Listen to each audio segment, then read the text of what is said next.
All right, so what we're looking at here is an after-action report for an operation that, officially, never even happened. We're about to declassify a leaked document on a secret war against a global conspiracy, codenamed Operation Dragon's Tears. Right off the bat, Case File Episode 001 kicks off with this pretty stark warning. And for good reason.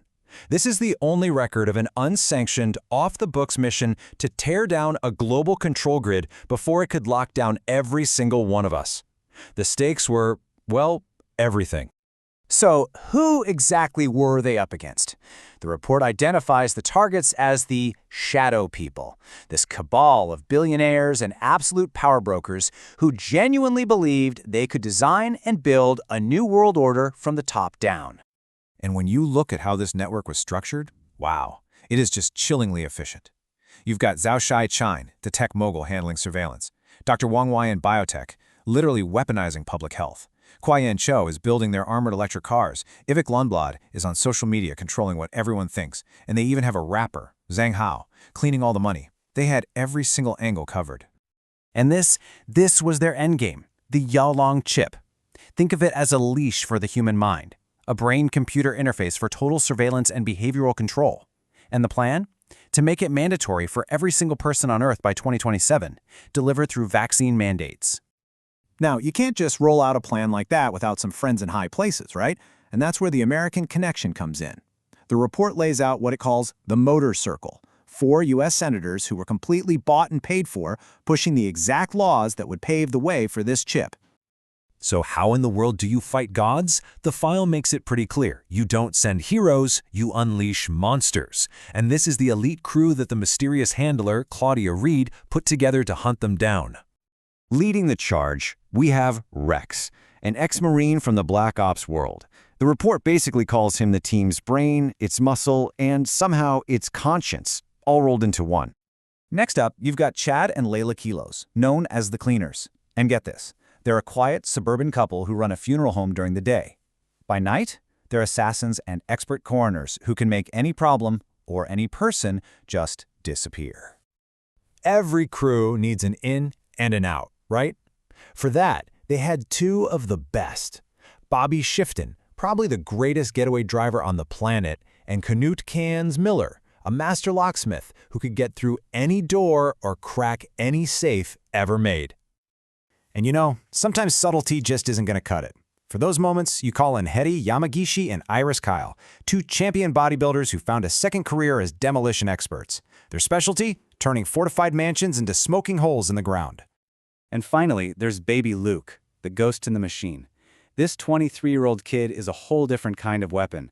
He fights on the financial front, and he can drain a billionaire's entire fortune in less time than it takes you to draw a breath. The person pulling the strings, Claudia Reid, made the mission crystal clear. This wasn't about arrests. It wasn't about exposing them to the media. The goal was simple, and it was permanent. Make the entire network disappear. The plan they came up with, honestly, it was beyond audacious. It was codenamed Operation 3 Kings Down. The goal? To cut the head off the entire conspiracy in one single, coordinated strike that would all go down in just a 4-minute window.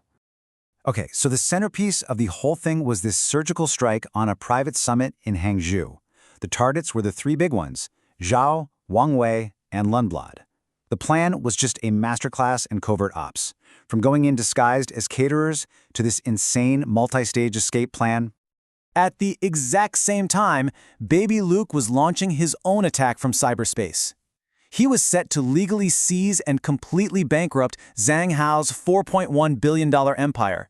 The whole thing would take 11 seconds. That's faster than reloading a weapon.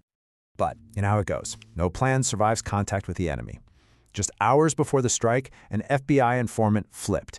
And just like that, the main target, Zhao Shai-Chan, became a protected federal asset. The operation was dead in the water. Zhao's response wasn't through lawyers. It was biblical. Absolutely brutal. 2 women connected to the operation, one of them was his own wife, were murdered and dismembered. Their body parts were scattered across 7 major cities. It wasn't a hit. It was a message, written in blood. And that gruesome message, it landed exactly as he intended. It absolutely broke the team. This quote here from their handler, Claudia, it just captures that moment of pure desperation.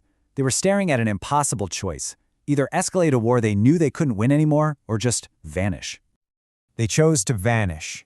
The team pulled off a strategic retreat to Greenland, disappearing into the ice, and they traded their war for simple survival.